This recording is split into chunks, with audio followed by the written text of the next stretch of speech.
Before you begin, remove the base enclosure, battery, and left trunk. Removal. Remove the three 5mm P1 Phillips head screws that secure the left support bracket to the top cover. Remove the 7mm P1 Phillips head screw that secures the left support bracket to the top cover. Lift the left support bracket off of the top cover and remove.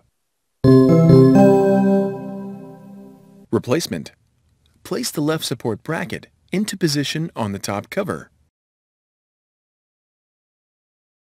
Replace the 7mm P1 Phillips head screw that secures the left support bracket to the top cover. Replace the three 5mm P1 Phillips head screws that secure the left support bracket to the top cover.